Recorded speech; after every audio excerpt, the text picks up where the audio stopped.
The Omicron variant is turning the Premier League's December fixture list on its head, with 5 of this weekend's fixtures already postponed and more game cancellations expected before year's end.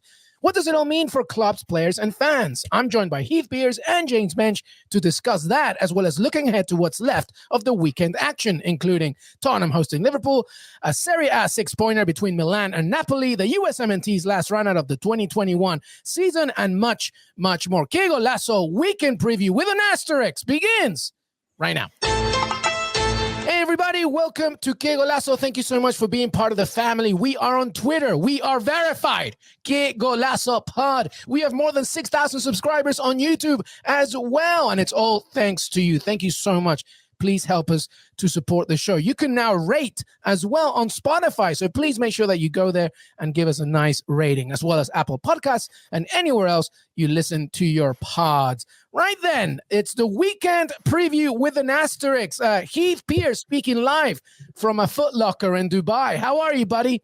I'm doing good. I'm doing well. Obviously, the asterisk is not the most exciting thing, but we're going to get into some of this conversation, things that we can control, so to speak, which are mostly generally words that come out of my mouth, maybe not, but it's good to see you guys. Absolutely right. James Bench wearing that Miami Heat jersey, Superfly Miami Vice style. How are you, buddy? I am absolutely, to be honest, I'm absolutely exhausted.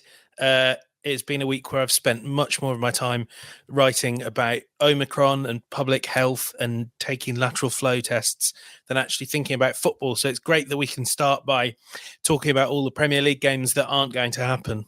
Yeah, absolutely, and correctly so. And obviously, everybody knows that Omicron has really taken, obviously not just the footballing world, but everybody to a vulnerable position, including James Benches there in the UK. We wish you and your family and everybody safe as well. You know, but that includes everybody here in New York City as well. Things are skyrocketing. So from a sporting perspective, it's not just football. It's really everything, all aspects of society. So please make sure that you are safe. Get your booster if you can.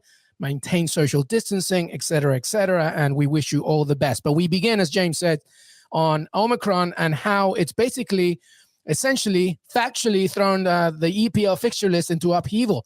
There's a lot going on here, and Bench is going to give us a little update. But so far, you know, as we're taping, 9 matches postponed this month, including 5 of this weekend's fixtures. United against Brighton. Basically, most of Saturday is out the window due to COVID cases. 5 games in the championship have been canceled. So James Bench, just give us an update. Obviously, this keeps on moving hour by hour. So by the time you listen to this or watch this, everybody, even more news will come. But Bench, talk to us about what the latest. Yeah, I mean, I think certainly we're starting with what you just said there, that this situation is so fluid, it can change in a matter of hours or minutes. Certainly yesterday, it seemed kind of inevitable that something more significant might happen when the Premier League postponed 4 games just off the bat, following straight after the Man United Brighton postponement. But for now, it's holding at half of the games being postponed. You know, as you said, Luis, mostly falling on Saturday, largely due to just skyrocketing cases, not just in the EPL, but within the United Kingdom in general. I believe today was the record day with around 90,000 cases, all down to Omicron. The Premier League line is, if we can play a game, we'll try to play it. It is still very hard to see how long that holds out for, and it's going to vary on a case-by-case basis. But before the meeting that they will all have on Monday, the view is very much, you know, if we can play games, let's play them. We don't know what the future holds. Thomas Frank suggested postponing the games up until Boxing Day. Well, I think a lot of people would tell you that it doesn't look like the situation will be better on December the 26th. Other clubs are suggesting waiting until the third round of the FA Cup, which is the around the 7th, 8th, 9th and 10th of January. Well, that immediately throws your fixtures into crisis. It's worth remembering there are 2 empty midweeks in the Premier League schedule between now and the end of May, or the end of the season in late May. So there is not space to reschedule many of the games that are already not on the docket. We expect more to fall down eventually. Of the weekend games, the one that seems possibly to be in doubt is Burnley against Aston Villa. Aston Villa are waiting on PCR tests from their first team squad that will confirm whether or not they can play. Some games will be going ahead with significant numbers of players having COVID. Chelsea are going to be without Lukaku, Werner. There'll be no Van Dijk, no Fabinho for Liverpool.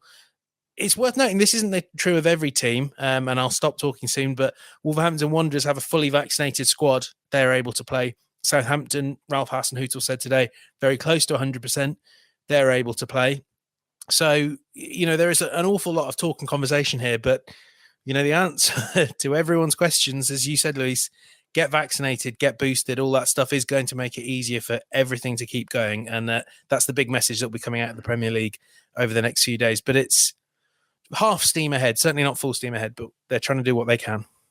Yeah, thanks for the context. I appreciate that. It's almost like you're living it out there. So it's good to know that you're in the depths of it all. But what's the league's criteria for determining or postponing games? Because obviously you read, Mikel Arteta is asking for more transparency. You have Jurgen Klopp that's saying when you can play, you should play. You obviously just now spoke to the fact that there's not a lot of open windows. There feels like there's a little bit of PTSD of what could happen if there is a shutdown. What does that mean for league games? Obviously, it seems like there should have been protocols in place, an exact number of cases or situational. Obviously, it's pretty fluid and things are going to change like that. But has there been any sort of statements or any sort of transparency as to what to expect? Obviously, I can understand for the teams right now, especially because they're trying to recover lost revenue over the last 18 months, and now they're starting to get back into the swing of things, and that's fearful. That's fearful in so many ways. And the top of that list is public safety and the safety of the players and the staff. I guess what is the criteria, to go back to my question? Yeah, so the Premier League would say that its board decides everything on a case-by-case basis, and that the key considerations are, there's one that underlines, and the Premier League board can make this based on any criteria, but if you don't have a set number of players available, you don't have to play your game. It doesn't have to just be because of COVID. And it was notable that I think Norwich against West Ham United, that was postponed not because Norwich had too many COVID cases, but because it was felt they didn't have enough players to fulfill. The Premier League don't say what that is. My understanding is it's 14 players, including one goalkeeper. But as you say, Mikel Arteta was really sort of quite forceful in saying, we need clear guidelines here. Because, go back to the start of the season, Arsenal were going to play Brentford, 4 COVID cases. They said they had a conversation with the Premier League. They never formally requested postponement, but only because the Premier League said, if you ask, we'll say no. But having said that, there are challenges with having a real clear benchmark. UEFA have this. It's 13 players on your list A squad. If you have them, you have to play the game. Well, they're pretty much right now, they're investigating whether Tottenham had 12 or 13 or 14 players available to Antonio Conte for the Rennes game.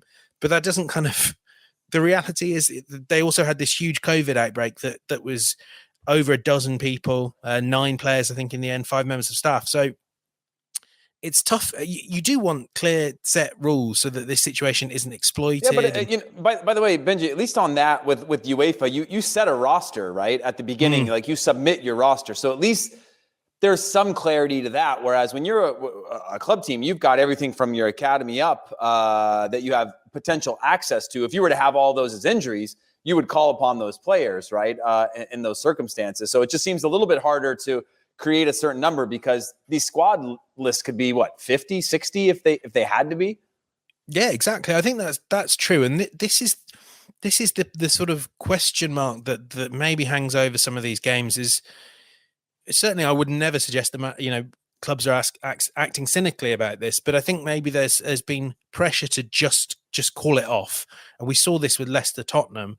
Now, Leicester in the end ultimately did have enough COVID cases for the game to need calling off, but Tottenham were pretty much asking for it to be postponed so that they could play a different game, which it's really tough. I don't know what's fair there because it's not Tottenham's fault they couldn't play against Rennes in the first place. But then the Premier League can't, throw open its schedule and let Spurs get further behind. Yeah, and that tournament, Conference League, has nothing to do with the Premier League. So everybody has their own necessities, their own responsibilities. And you mentioned on Monday, James, that the Premier League has to make some decisions as well regarding the December fixture list. Which way are you thinking it's going to go if you were a guessing man? Because December fixtures are so important. Like, obviously, towards everything. But then if we think about it as well, later on in February, there's meant to be a tiny break. And maybe they don't take a break and they take the break right now. What are you thinking might happen? So that break has been mentioned. My understanding is it's a break, but it's the time when North American, South American qualifiers and Asian qualifiers Yeah. are, certainly North America, like, you know, End of January, beginning of February. Yeah. Yeah, I know Chelsea can cope without Christian Pulisic, but you know, the reason that there's a break is so players like him can go off and play. As you say, Luis, December fixtures are hugely important. And the one thing I keep hearing is TV. You know, this is a great slot, not just in England and the UK, but around the world. Particularly other leagues have stopped. Premier League drives into overdrive. They really want to keep the show on the road, and they know there's no landing spot for these again. What was your other question? My mind's gone. No, just overall, I know, and thank you so much for all the context. You provided so much information, but where do you think the Premier League will lean when we hit on Monday? They're really going to push to play as many games as possible. There will be teams arguing against this, but I think partly as well, their view is, can we wait to see what the government does about this? We've seen in Wales, this is quite complicated, although actually maybe quite familiar to the US, where you have state legislature and federal. In the UK, health responsibilities are devolved to separate regional governments based on the four nations. It may well be that they kind of rely on the British government to make a decision for them, that they say, the games have to go behind closed doors, or, we're going to have to stop these games for now. And I think that really what they're doing is almost waiting for someone else to force their hand. But in the meantime, they'll keep going and play as many games as they can. Yeah, this is very, very problematic. It's challenging, a lot of catch-22s. And obviously, we appreciate Benji's context and make sure, as we said, this just keeps continuing. So follow us, follow James, CBS Sports as we continue to give you. But, Omicron is a massive, if not the main protagonist as we continue these fixtures. But let's talk about the games that are happening as of right now. Tottenham against Liverpool, Sunday game. There are cases in here, by the way. Fabinho, Curtis Jones, Van Dijk suspected positive. But Mohamed Salah on a 15-game Premier League run of providing a goal or an assist. That ties Jamie Vardy. And I believe Alan Shearer, 94-95, not consecutive, but he got 16 goals and 9 assists. So one more, and he ties Alan Shearer, which is kind of ridiculous. But Tottenham versus Liverpool. Tottenham, as we talked about, they have games to play, Heath Piers. There's a lot that they have to do. Let's talk about this game, and how do you think, first of all, how do you think Tottenham fans are feeling about this one as they look ahead to playing arguably the best team in England, definitely one of the best in Europe? It sounds terrible, or at least a bit cynical, to assume that there's an excitement in the team if they can inch back to full health or have a less than full health Liverpool side in the timing. And it's not as if you play into these types of moments, but in the same way that you would address it if Virgil van Dijk was injured, you would see that as an opportunity for your team. Although we know that it's not the same Harry Kane that we saw before. I just think it's an opportunity now for Spurs to perhaps get something. Obviously, they're playing at home in this one. Liverpool are missing a few key pieces. Obviously, Jurgen Klopp is seemingly setting the tone for his team to just keep playing games. He seems to be on that side of the argument. So that could be a potential motivator for his players, for his team, to say, hey, we're going to fight through this. We're going to go through these tough times. They're obviously looking at last season and everything that they went through as a bit of adversity that they've learned from. So I don't think they'll go easy in the fact that they've got a few players missing, which could end up being a few more players by tomorrow. Who knows? But yeah, overall, it should be a good matchup. And certainly what I would have said previously to this is that Spurs have no chance, that I do think their odds are increasing at this moment. I mean, Spurs are going to have to, it's very hard to know what Spurs we're getting. It's been so long, I think, since we've seen them play. But Spurs under Conte were getting better in attacking terms. You could see the classic Conte 3-4-3 merging together a bit. Lucas Moura, I thought, was in great form. And of course, you're getting a lot from Son. But, the reality is that the attack is going to have to overwhelm the other side. I think Liverpool are on a 26-match away scoring streak, something like that, the longest in Premier League history. So, but James, if Tottenham wins all their games, they're only 3 points behind Chelsea. The real challenge they're going to have at some stage this season, because who knows what it is they're not going to be able to win all their games because they're going to just come too thick and too fast for what is not like a squad deep in terms of quality. They've got Giovanni Lo Celso, he's back, but no Christian Romero this year, who I think they would really miss if you're just trying to hold Liverpool to 1 or try and get a clean sheet. You know, they don't look like, you know, if you look just at the simple players in that, you'd have Dyer, Davies. Doesn't really look like a team that's going to hold Liverpool to 1 goal. So I think this is going to be really tough for them. And we don't know, you know, I was sitting in Antonio Conte's pre-Leicester press conference, the game that never happened. And, you know, he was really emphasizing these players that I've got coming back, they're not going to be fit enough for this game. That's, I think 7 of the 9 are back. So 2 are still unavailable, but they're not going to be kind of ready to play at full throttle. Liverpool have been relatively okay. They'll certainly miss Van Dijk and miss Fabinho, but everyone else is playing with this intensity that, I mean, you know, I'm sure he could attest. It's not the last team you'd want to face if you're coming back from illness or from injury, aren't they? Yeah, and by the way, the last thing I'd say, League Cup game. Sorry, I was just going to say, there's a midweek League Cup game for Tottenham at home to West Ham, which is, you know, at this point, I mean, I don't even think it's going to happen. But go ahead, Heath. Yeah, I mean, that's exactly what I was going to say, is that if you're Spurs, the only thing you can really tap into, not knowing who's going to be on the field or who's going to return to the pitch or who's fit to play more than 45 or 60 minutes, knowing that, you know, there might be some that just aren't up for it, even though they are cleared to play because they're not in the physical or even mental state to be able to compete at that level. So for me, the question is, you know, for them is you have to tap into something more for this game because you don't know. You don't even know the windows that they're going to have to make up. Ben, you said it. There's only two empty match days, right? Throughout from now till the end of the season. And so if Spurs were to be on the other end of some bad luck that may happen where another game gets postponed on something they can't control, I don't know where you make those points up. And so whether they go into in Major League Soccer, they did a points per game averaging on tables and all kinds of things like that could play into effect. Obviously, I don't want to get ahead of myself on this one, but I just wonder, you know, what the mindset of these players are in a moment like this, knowing that you don't know where you're going to find those games, and I think that players are now becoming more adapt to schedule changes and things that you can't control, right? In terms of, oh, they've now sprung testing on you, or now you're stuck in a hotel for a couple of weeks for the teams in isolation. I think the players have gone through that over the last couple of years, that this could be a moment for them to at least tap into to say, hey, we need to get these types of points because there's a lot of uncertainties moving ahead. There might be, you know, where we're going to have to play games much closer together than we expected or what would be healthy. Therefore, we're going to have to rotate our squad. So whoever we have, let's go out there and try to get these points. And it might be worth something, but I think you said it well, Benj, that you don't want to play Liverpool right now.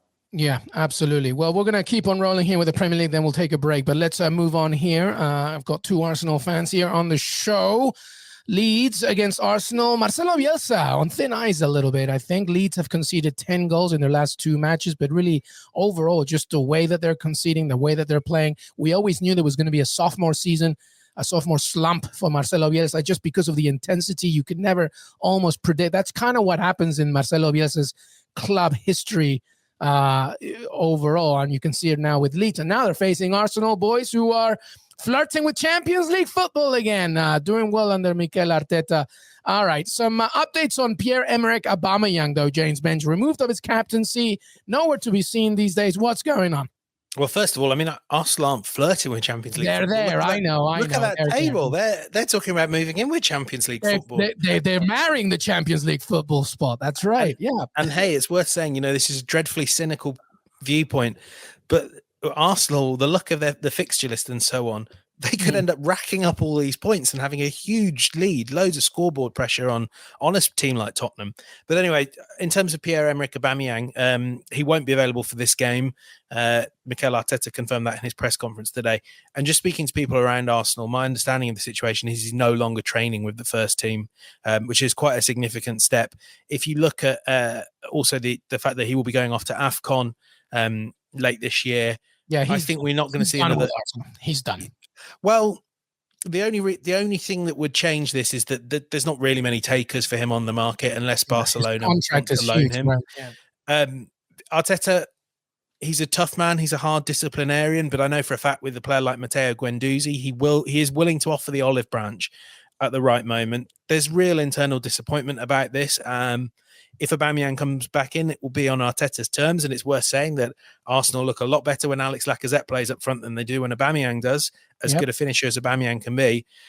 But yeah, right now, it's certainly, it will be a while, I think it's fair to say, before we see Aubameyang in an Arsenal shirt.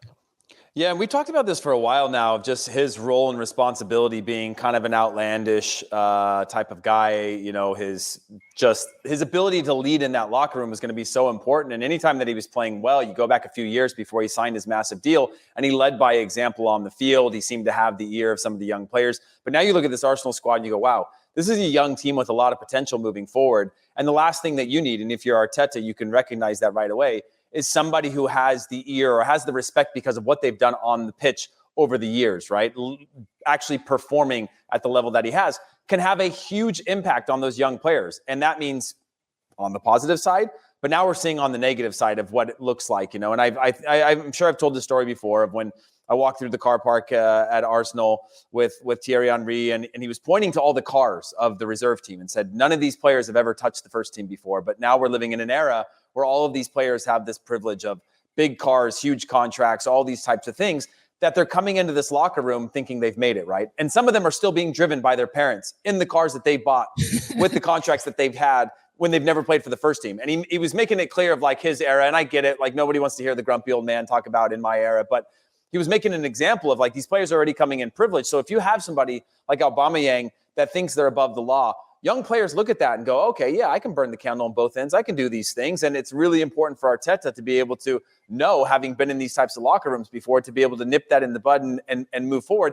And now you might see the consequences of that, which could be a disruption, but it's better than him being able to potentially slowly poison the well of all these players thinking that they're better than they are, or that they have privilege than they are, and don't have to follow team rules and things like that. Yeah, which is exactly what Mikel Arteta is doing right now. And it's why the culture, not just this decision over removing his captaincy, training with not the first team, are implications of how it's a new type of philosophy, new era at Arsenal. Just very quickly on Leeds United, by the way, everybody, they're 16th, 16 points. And Burnley, who are 18th, have 2 games in hand, only 5 points behind. So worrying times for Marcelo Bielsa and Leeds United. Let's move on here. Newcastle hosting Man City. The game has moved to an earlier time slot, Sunday, 9 a.m. Eastern. By the way, Pep Guardiola cancels his presser after an inconclusive COVID test. Just from a football perspective here, Heath Pierce, Newcastle, I mean, it's only going one way at this point, isn't it?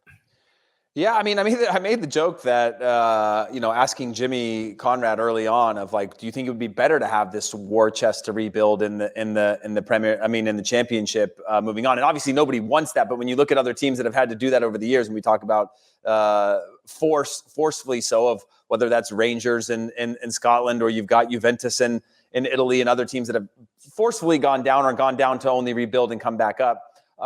You could see the potential around actually starting a project in a different place, but it just seems like I don't know what the right thing to do is. Do you end up just having wealthy owners, and it takes 3-4 years to now dispose of some of the players you might sign in January? It's worrisome. I mean, obviously this match I think goes to Man City for sure. There's very few people, it's kind of like the people you don't want to meet are Liverpool and Man City at the moment, and Man City are phenomenal. I think they see this one out comfortably, but I am worried about Newcastle because it doesn't seem like, Benj mentioned Arsenal's fixture list.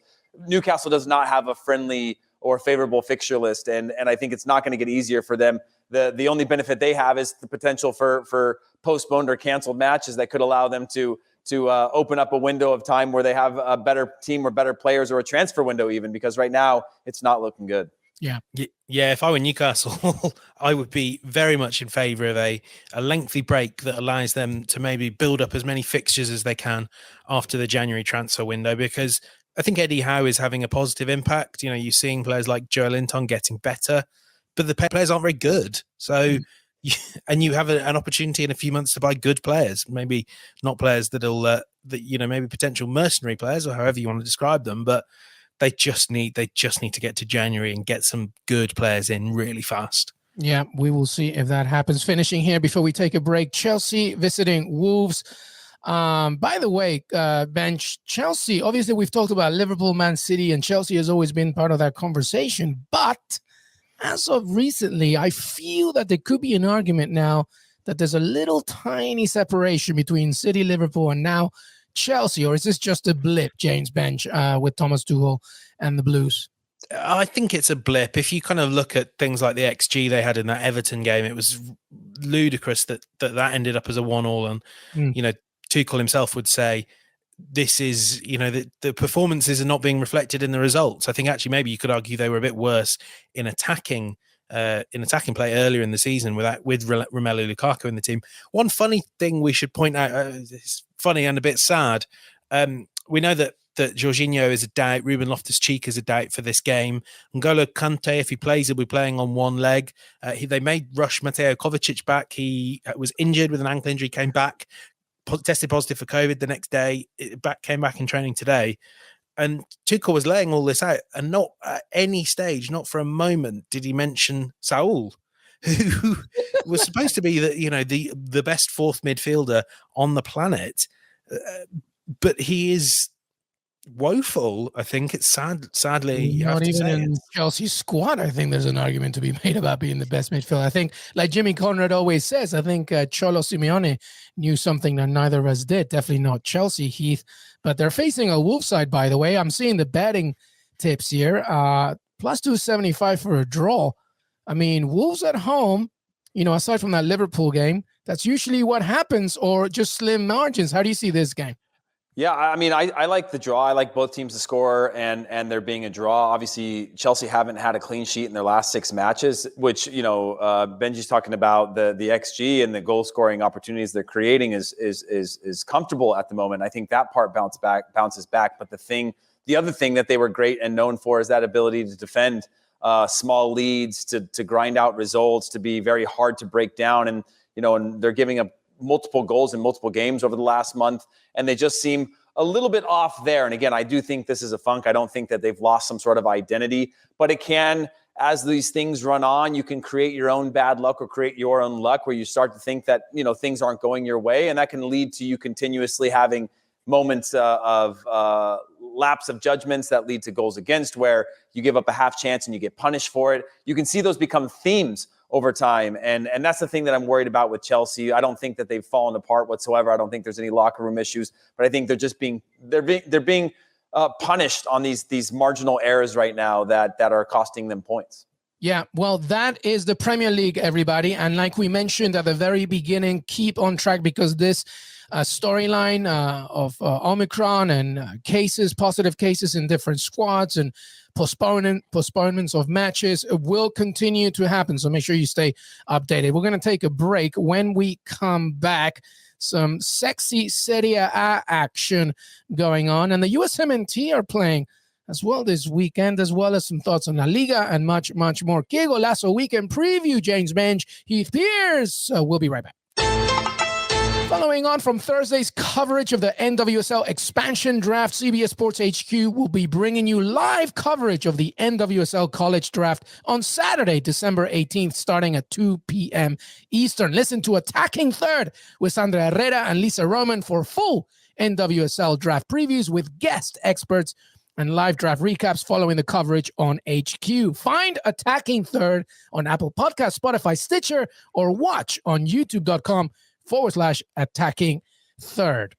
All right, let's move on to Serie A, everybody, which you can watch exclusively on Paramount Plus. There's some games going on all over the weekend, and it's a very tight race, whether you look in the top 6 or Champions League spots, etc. But Heath Pierce, let's begin as well with Christian Eriksen. Obviously, we know his narrative, his story from this year, everything that happened in Euro 2020. We continue to wish him the very best, but Inter terminate Eriksen's contract by mutual consent.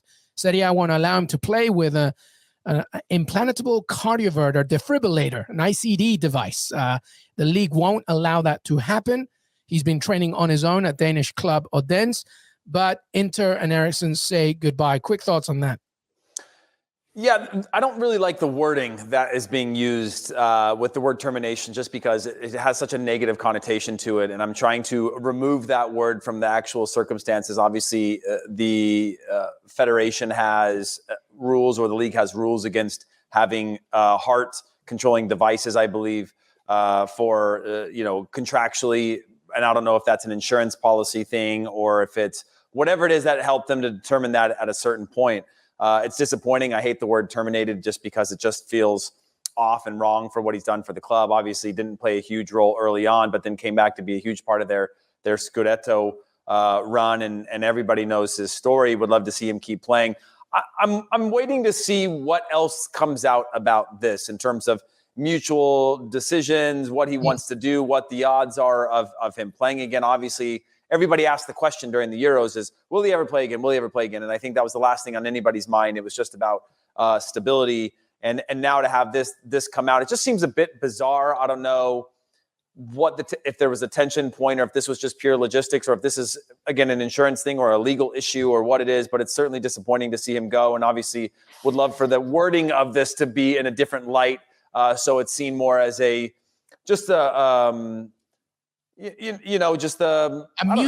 parting of ways. Yeah. Yeah, whatever it is, it just feels like there's a little bit of negativity between the parties right now, or maybe I'm reading too much into the wording, but it seemed like there was a much gentler way for a press release to go out that was more beneficial to the player. Obviously, when you read some of the stuff, it's all benefit. It's all benefit, and maybe it's being lost in translation. But yeah, I'm interested to see more and kind of where this is going to go. And obviously, he's at Odense in Denmark right now, and hopefully he gets an opportunity to play at a high level again.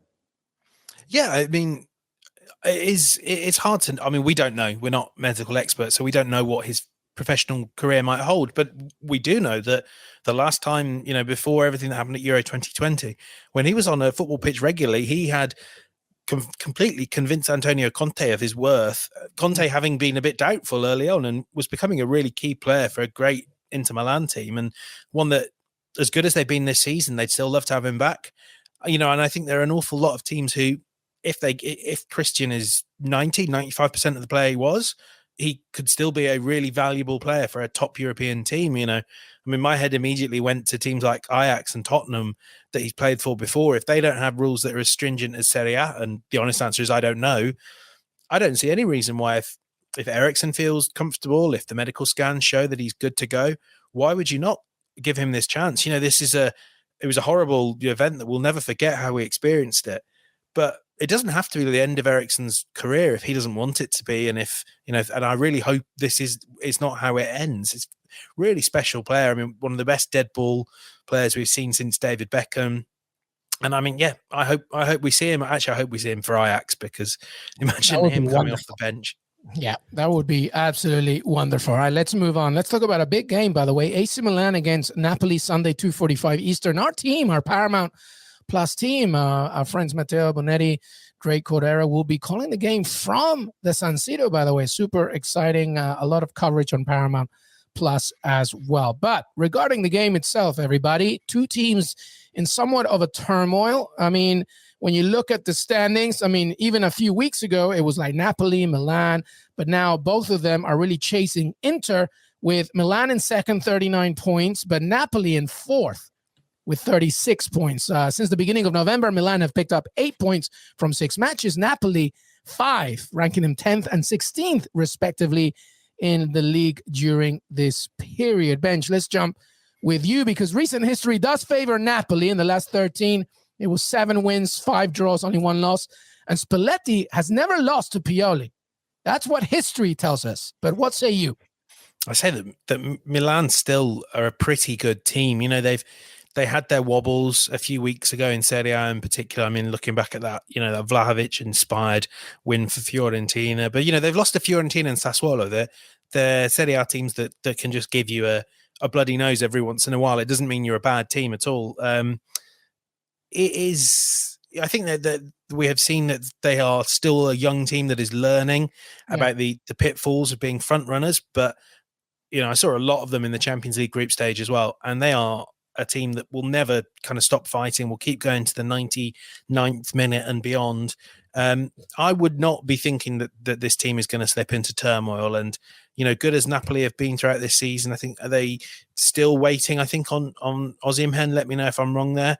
But that was a huge loss for them. And obviously, they're still waiting on Osimhen for sure. Yeah. Of course, Milan have got their own injury difficulties to deal with. But I really like the fighting spirit of Pioli's team, and I don't think they'll let this league slip away from them at this stage of the year. Yeah, I fully agree. And obviously, interestingly enough, Napoli sorry guys, I'm getting cloudy brain out here. I've still got this jet lag. It's, I'm going to get through this though. We're going to get through this episode. We're all going to do it together. We forgive you. We forgive you.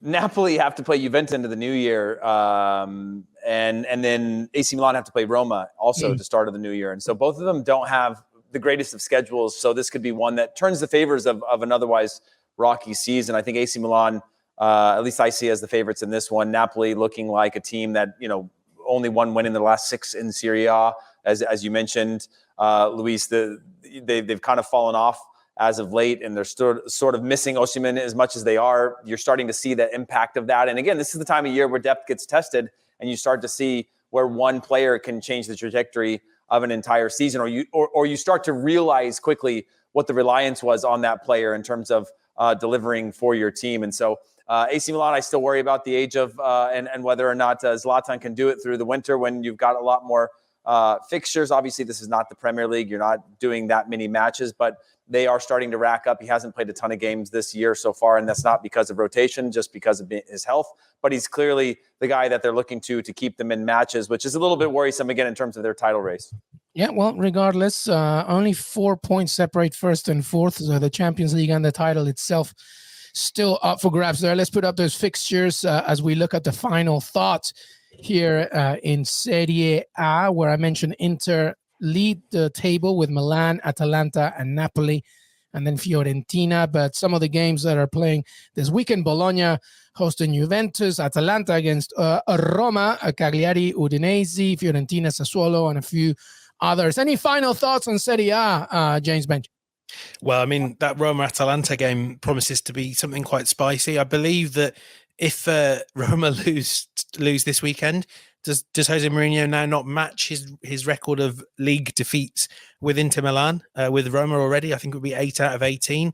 And if you look at the games they haven't lost, the games they've won, it's been against, the relatively average and less than that, below average teams of Serie A. It was interesting seeing Mourinho in his press conference say the difference between me and Gianpiero Gasperini is Gasperini's been in his job 6 years or however long it is. I've been here 6 months. Well, you're Jose Mourinho. The only difference, yeah. Yeah. The whole point with you is that you're the short-term guy because no one wants you around in year 3. He has had a lot of money invested in his squad. The results just are not there at all. And this is, I know he's a different kettle of fish, and Roma are not, they're not one of those clubs that hires and fires 3 or 4 a season. But surely, you've got to be having this conversation if, as you would expect, they lose in Bergamo this weekend. Yeah, the other thing I would say about that is if you look at these two teams together, it seems like you would naturally lean towards saying, well, history probably favors Roma in this. But actually, Atalanta are undefeated in their last 7 against Roma, which does not bode well in terms of the current form, plus the history between these sides. Atalanta are also, they've won their last 6 straight. It's not a team that you want to play. It seems like Roma continues to face off against teams that are in peak form right now. And I start to think about that and with regard to Jose Mourinho, if things don't go the way that I suspect they will go in this match, how does he respond to that? And has he already lost the locker room? How does this compound, right? We saw the early days of him there, and we saw the ebb and flow, the excitement that we all saw where he was super calm Mourinho, and then he became intense Mourinho, and then he started throwing players under the bus.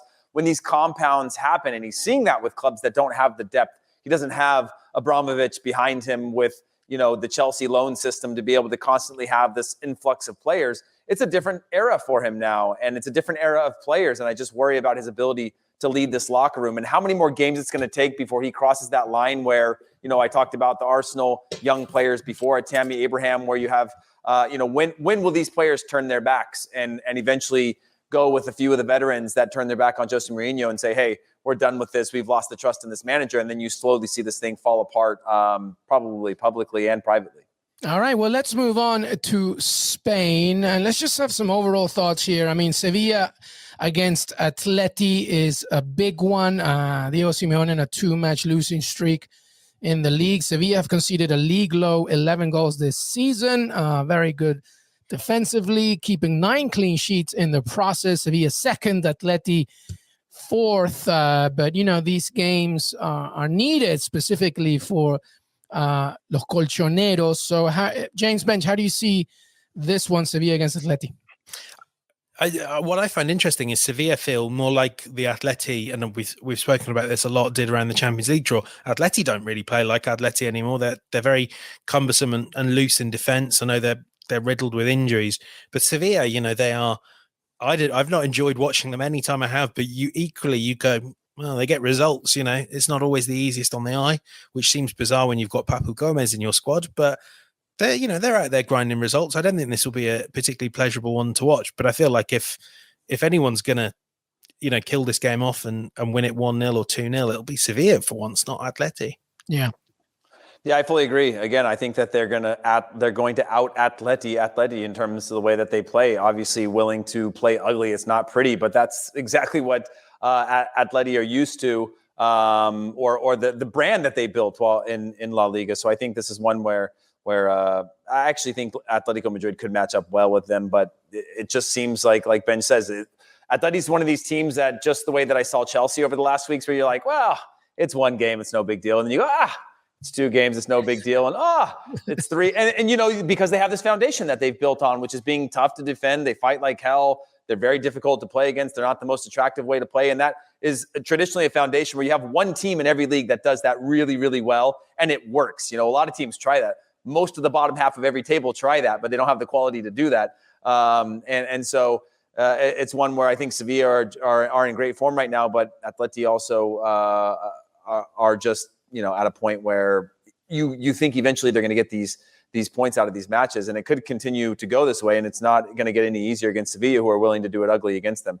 And by the way, the odds are good in this one overall, to be honest with you. If you want Sevilla, 175. If you want to draw, 195. If you want Atleti, is 185. So it could go either way. And Real Madrid laughing all the way to the bank right now, leading La Liga so well as we look ahead at the remaining fixtures in La Liga. And just some final thoughts, but Real Sociedad against Villarreal, Elche against Xavi's Barcelona, and as I mentioned, Real Madrid against Cadiz, who really are just running away with the league right now. Final thoughts, Heath, on La Liga? No, I mean, the only other thing from Sevilla is just that they've got a bunch of injuries as well too, which could play into the favor of Atletico Madrid. But otherwise, I mean, we're looking at an opportunity now where you split points on some level with Sevilla and Atletico, and Real Madrid could jump another 3 points and make it really, really clear come the new year who the champion is going to be. Athletic against Betis, that looks like quite a fun game. I know Betis can blow quite hot or cold, but been blowing hot more often of late. But what Heath said, I going into this season, I thought the one thing we might get with Madrid having not strengthened and Atleti and the coming forces like Sevilla, we might get a real title race out of this. But it feels like it's about to become something of a procession, which is a bit of a shame because so many other leagues are shaping up to be that. But thank God for Serie A and the Premier League. Absolutely. All right. Well, let's move on here very quickly, by the way. Heath, the USMNT against Bosnia this weekend. There's a great preview available that you can watch with Heath and Jimmy, YouTube. It's on audio as well. So make sure that you tune into the Que Golazo YouTube page as well on Saturday for live post-game reaction. But very quickly, Heath, what's going on? A USMNT game in the middle of all this madness? How are we assessing this one? Yeah, I mean, it's an opportunity for young players. Obviously, there's some veterans that have been called in. I don't want to go too deep into it because there is a preview out there that you can go and listen to if you're interested in hearing about the U.S.'s BC team playing against Bosnia's BC team. But there are a couple of young players to note with Cade Cowell, who was linked to Barcelona earlier in the year. Caden Clark, who's on his way to RB Leipzig. Talented young strikers. I think there's an opportunity for a few players to break in. You have some of the veterans that should keep the spine of the team, but overall, it's a real opportunity to see there's 2 players from USL as well that were called into the national team. Not something that we usually see. For those that don't know, USL is obviously the second division in the United States. So seeing young players get called into this camp, I think is really important to make sure that we're looking holistically at the view of player development and calling players in that are deserving of it, not necessarily at the clubs that they're playing at. I think overall there'll be some opportunities. And I think one of these players that hasn't been called in could be one of the young players that makes the squad or is in the final camp going into a World Cup. And that could be one of the two players that I mentioned before, as well as the young 17-year-old Gabriel Slonina, who's a starting goalkeeper for Chicago Fire, is dual national with Poland and the U.S., and could be one of these guys that sneaks in. And I know you don't want to hear it, Luis, but sneaks in and steals Sean Johnson's spot as the number 3 goalkeeper for this World Cup. Oh, man. I love Sean. I mean, I have a question for you, Heath. Obviously, and as I tell you and Jimmy all the time, I have enough disinterest in the main USMNT, not whatever C, D, E, or F team this is going to be. But where is this Bosnia team coming from? That I'm assuming we're not seeing Miralem Pjanic and Edin Dzeko taking a week off so that they can test out MLS's best and brightest. Hey, listen, I'm in Dubai right now, and there is cups happening here in this region with players, with national teams outside of windows, just full teams of missing half their players. And so this is a usual one. To go back like sort of 10, 12 years when Bruce Arenas first started having these January camps, he would bring in these primarily domestic MLS players. It was an opportunity for the long off season that they had. They would have these January camps that were 3 to 6 weeks long, that would lead straight into their preseasons, because if you got knocked out in the playoffs in October and the season starts in March, you have this really crazy window of time. And so that started as this January camp, bringing in multiple players. Also, at the time, the national team was by and large made up of at least 50% Major League Soccer players. This is sort of the runoff of that I don't think they're going to have that January camp anymore. It's still one last chance to look at some of these domestic players in a competitive game. Again, knowing that some of these guys haven't had a game in a couple of weeks because they were knocked out or their team didn't make the playoffs. So it's one last chance or one last look to bring some domestic players together. But for this Bosnia side, it's the same thing. It's going to be domestic players or whoever they could pull together and be available for this match. So it's players playing in the domestic league or ones not playing in other leagues, like we have in this one with Brian Reynolds being called in, obviously a Roma player, but not getting any minutes, a chance to be brought in and perhaps get some minutes and sort of boost morale for some of these guys. So it's usually made up of guys who aren't playing and could be released by their clubs, as well as domestic players in their league.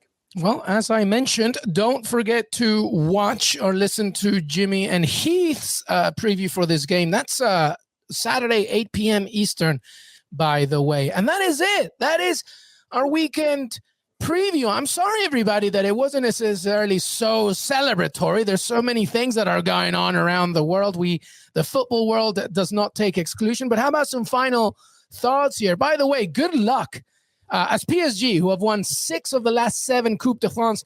They take on the 5th-tier Feyenoord. Sorry if I said that wrong, Jonathan Johnson, but hey, who cares, right? At least I'm mentioning it. But it's a big game for the 5th-tier side as they face PSG. But any other final thoughts here, James Bench? No, I mean, I would echo your good luck to our French counterparts who will be, see, that's how you don't pronounce their name, who will be facing off against, I think Jonathan was telling us that Kylian Mbappe is likely to play in this game. So wow, that will be an experience for them. And who knows, the magic of I don't know if the magic of the French Cup is almost as powerful as the magic of the FA Cup, from what I hear. Not quite. Correct. It's not quite, but nearly there. Yes. Heath? Yeah, I just go back to the fact that I played my first round of the Cup game when I was in the Bundesliga against like a team way in the bottom divisions. And it was one of the few times that I felt like king of the world. You roll into this little village and, it's got like one side stand and people are gathered around the pitch. There's, people standing on each other's toes, sitting on shoulders to see a view of the mighty Hansa Rostock, the newly promoted team, coming to this tiny little village team. And that's what it's like when Kylian Mbappe is going to show up. It's going to be a circus in town for him to play in these types of ones. But it kind of brought me back to life of just the way things were. And, that these guys were all semi-pro or professional players trying to make it. They had young players. And it was one of the few reminders. I had a lot of reminders of needing to be more humble. But it was a really cool experience to be able to do that. And players enjoy it because the crowd is different. You're standing at a pitch where generally, I'm not sure where this one is being played at, but is it in Paris or is it? No, it's at, I believe it's at the 5th-tier club. Yeah, so it's going to be literally like they have in the UK, where it's like a rail keeping people between you and the field, and that's a really unique experience because when somebody curses at you, you're looking at them field level, dead in the eyes, and it's a fun experience to be able to take in So have fun, Killian. It'll be a good time. And have fun to all those lower tier sides who have to face a big Goliath, just like Pierce SG. Hey, everybody, that was our weekend preview. Thank you so much. Heath Pierce, thank you, buddy. Thank you for having me. James Bench, appreciate you. Pleasure as always. Thank you, everybody. Make sure to follow us on Twitter, Que Golazo Pod, youtube.com/Que Golazo, Apple Podcast, Spotify, anywhere else you listen to your pods. James Bench on Twitter, Heath Pierce on Twitter, LM Echegaray on Twitter. Have a great weekend. Stay safe, everybody. Get better, Marvelous Nakamba. And we'll see you next time. So long.